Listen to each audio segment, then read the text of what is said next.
These books changed my life, and they're changing the lives of thousands of people all around the world. And if you've ever experienced any one of these symptoms or conditions, there's a good chance that it could benefit you as well, because there's a good chance that you've got some kind of gut issue. In this video, I'm going to give you an overview of what is the GAPS diet, what you can eat, what you can't eat, how to do it. But for the rest of it, you'll have to grab the books, the blue book and the yellow book, which the links will be in the description. The term GAPS is an acronym from the best-selling book title Gut and Psychology Syndrome, which was written by Dr. Natasha Campbell McBride, who has a degree in medicine and postgraduate degrees in neurology and also nutrition. Natasha is a big brain. She discovered that there was a link between nutrition and the learning difficulties that her child was having. So she transformed his diet and she saw a radical transformation in his health. She was aware that she was not the only parent that was in the same situation, so she went on a mission to support other families to heal the same way. She then created the first GAPS book in 2004 after working with hundreds of children and adults with neurological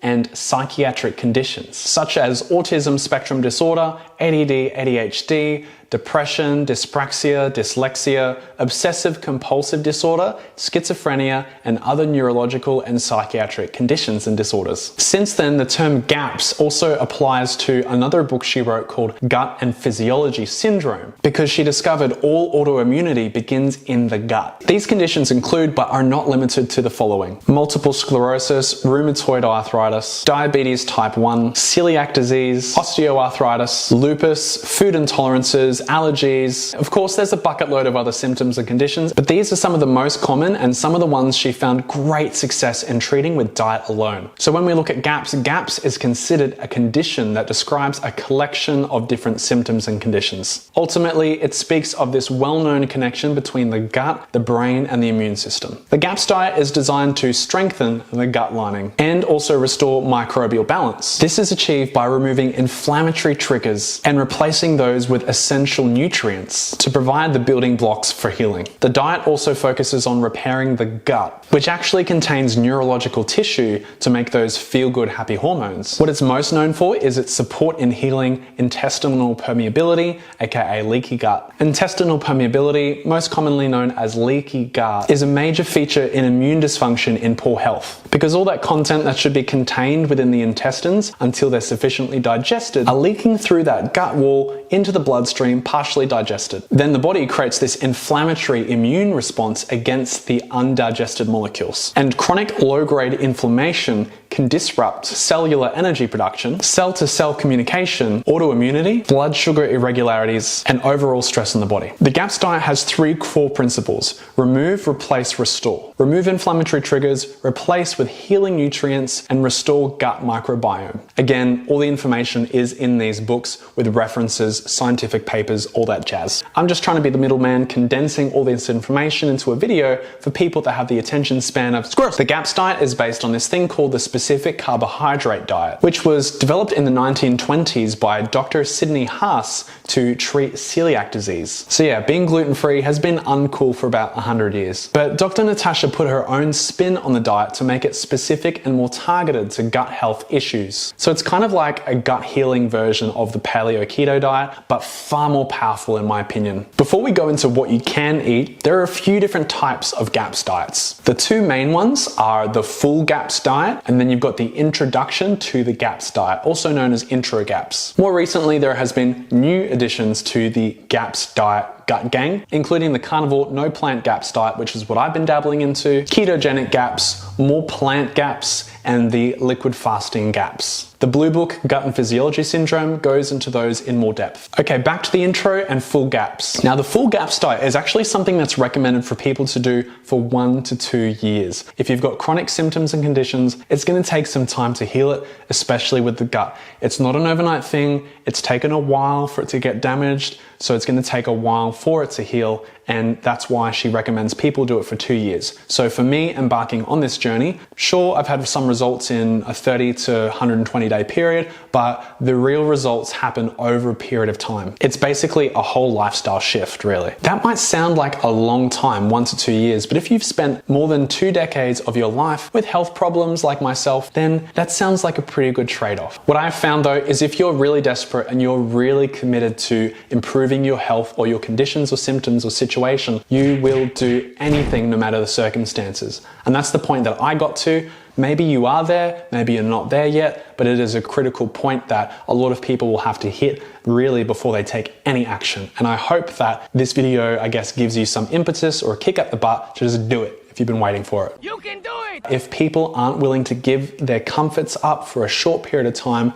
then they don't want it enough. And that was me. I didn't want it hard enough until I had my own screw this moment. Anyway, things you can eat, things you can't eat. Let's start with what you can't eat. Anything. No, I'm kidding. There's a lot of options on this. The obvious things: processed food, artificial sweeteners, additives, colors, preservatives, sugar, seed oils, grains. Yes, this even includes pseudo grains like quinoa and amaranth because they have starch. Because you can't have starch either. That's right, no potatoes. You think you're depressed? Try not eating potatoes for 4 months. I'm just kidding, but starches are off the menu in all form. And soy, because in GAPS people, soy is a no-no. Here are the things you can eat. The GAPS diet is a predominantly animal-based diet because of the healing power of animal foods, meat stocks, the connective tissues, all the nutrients that are in the organs, etc., etc. And they also seem to be the most least triggering foods for people, especially those that are sensitive to plants, which are apparently trying to kill us. They have things like oxalates, anti-nutrients, and other sorts of things. Some people can tolerate them, but some GAPS people really can't. So most of your diet should be based around meat stocks, which is bone broth that's been cooked for a couple of hours instead of a long time, because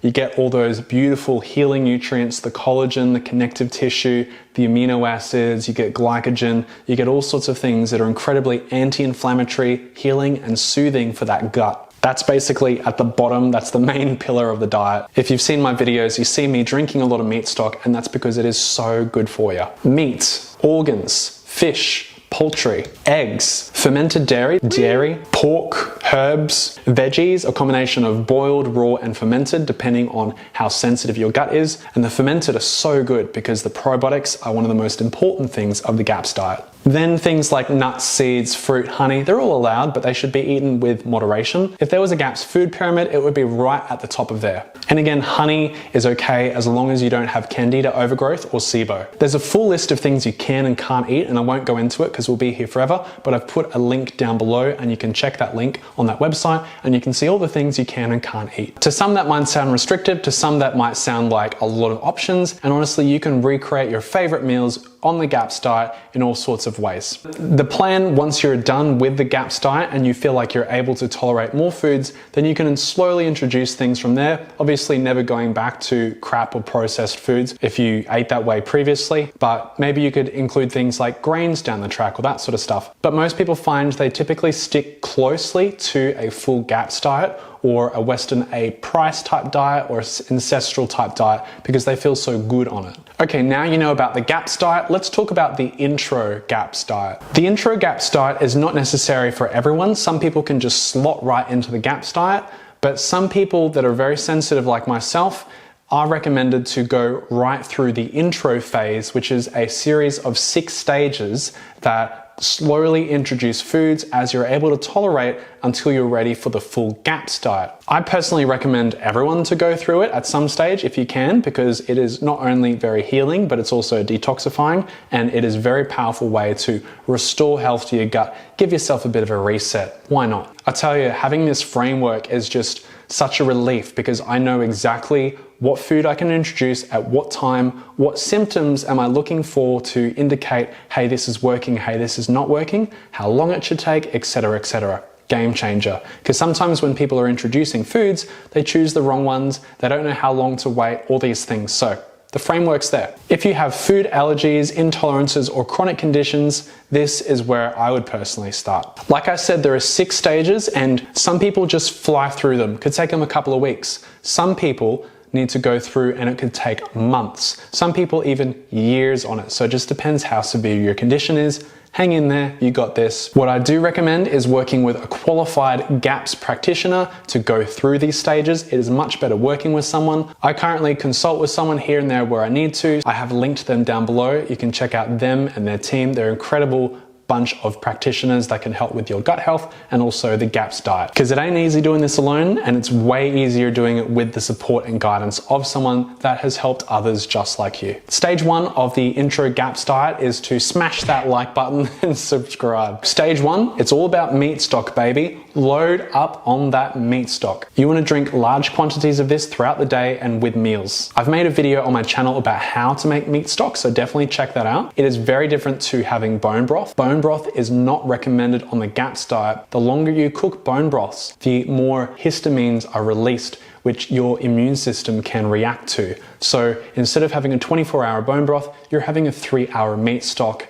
They're incredibly healing, full of good gelatinous goodness, collagen, glycogen, all these connective tissues, these nutrients that are just so good for the gut lining. Chicken for a lot of people seems to be very gentle, whereas some people that react to chicken need to use lamb or beef. And if you are sensitive to the chicken, I recommend trying like a pasture-fed one that's not fed corn or soy. Not always accessible or easy to get, but give it a try, give it a crack. Free range organic is best, but if you don't have access to that, just do what you can, of course. Same with beef and lamb and everything. Grass-fed and finished, organic, they are best, but if it's not possible, just start where you're at. Some people in this phase, they just do meat and meat stock. This is kind of what I was doing in the Carnivore GAPS version, and the meat you're having is meat on the bone. So it's not just a meat that you got from a barbie and you cooked it or whatever, or fried on the stove. This is something that, like, let's say you got a whole chook, you chuck it in a pot, cook it for 3 hours with the liquid with a bit of chicken feet, and the broth that you get from that, the stock, that's what you drink, and then you eat the chicken meat. Or lamb shanks or beef bones that are close to the bone, that have got all those nutrients on the bones plus the connective tissue. You're eating the meat that you boiled in that, and that is way easier to digest.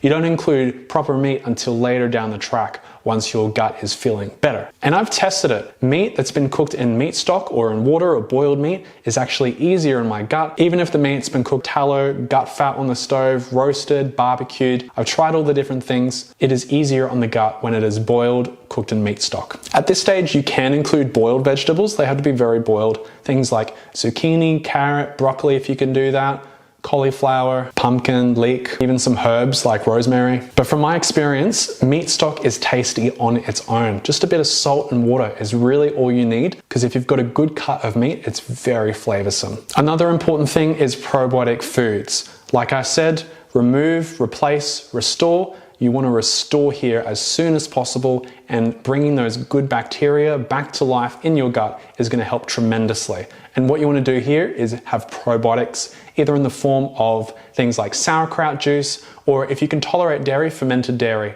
Ideally, it's yogurt that you've made at home for 24 hours. I will make a video recipe on that, so when that's live, it will be linked down here, but there are also recipes in the GAPS book too.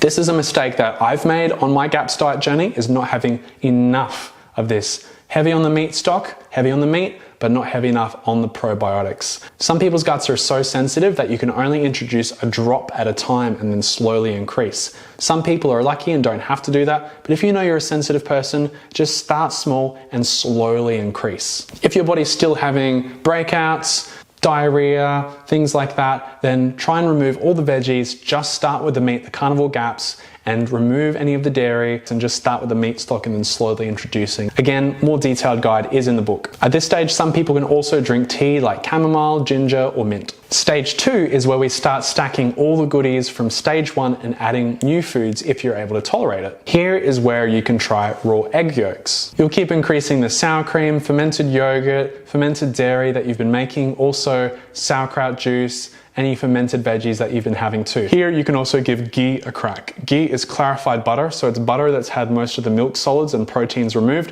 which is easier for some people to digest than butter. I find that ghee is easier for me to digest than butter. I've introduced both and they both seem to be okay, but ghee is always number one, the winner. Stage 3, we're stacking again. Here we're going to try and add a little bit of avocado. Avocado is high in histamines, so not everyone can tolerate avocado. Little bits of avocado, I recommend starting with a bit of a teaspoon. If you can can tolerate nuts, this is where you can introduce them. I'd start with a little bit, start with eating literally one nut, see how your body responds, and then slowly increase. But you can start making delicious things like Gaps breads and Gaps pancakes and Gaps muffins. You can also start scrambling eggs in duck fat or ghee, and you can add some fermented veggies to it. Stage 4, this is where you can start having roasted and grilled meat.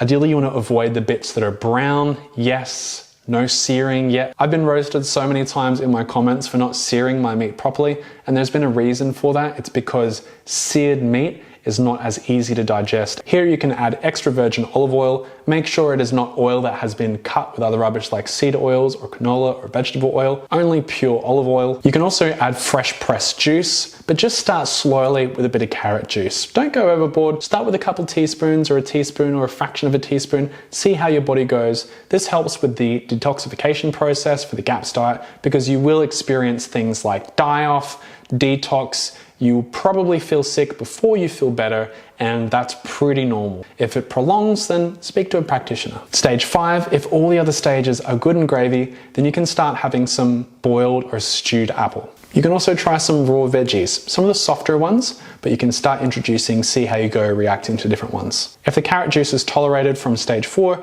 then you can start adding a little bit of fruit juice. A bit of apple, bit of grape, whatever your body is going to tolerate. I recommend starting with apple, but at this stage, no citrus. Keep baking, keep creating recipes. You can try dried fruit now too. This basically sums up the process of the Gaps intro diet. So my next goal, my next phase on my journey is to speed through this process as fast as I can, but as slowly as I need to. And even after this intro phase, you want to apply principles from this into your daily life, into the full Gaps diet, such as daily meat stock, lots of probiotic foods, etc., etc. When you're introducing foods as per the full Gaps, this is where you want to start testing the foods as well. A little note, when you're introducing these foods, you want to make sure you wait 24 to 72 hours, depending on how your body responds and reacts in that severity. And after you've tried that one food, if you get a good reaction, keep going with that same amount, slowly increase. Or if you're not getting a good reaction, park it, come back to it later in a couple of weeks' time, 3 to 4 weeks. In terms of what else you need to do, don't just do the diet. You've also got to change other things in your life as well. So if you're around toxic mold, get that stuff sorted. If you drink crappy water, drink good filtered water. If you're constantly overexposed to EMFs, reduce or remove them from your life. And you can also have supplements, things like cod liver oil, and you can do cool protocols like coffee enemas, which I'm working on a video to share with you all about. They are incredible for that detoxification process. Once you've done that full Gaps diet, then you can choose where you want to move on to from there. And I've had a lot of friends that have successfully gone through the Gaps diet. They were kind of in my same situation, some a lot worse, some not as bad, and they moved through the full Gaps over a period of about 2 years, and now they can eat like what I would call a normal person. Normal person is someone that eats healthy, not a normal person that eats junk food, of course. But if you're super sensitive, then the Gaps diet might not be enough. And that's why there's protocols like the no plant Gaps diet, the more plant Gaps diet, etc. So if you want to learn more about the Carnivore Gaps diet and how I've been using that and how other people are using it to turn around even chronic conditions, check out this video here. Yep, I made another video too. Enjoy.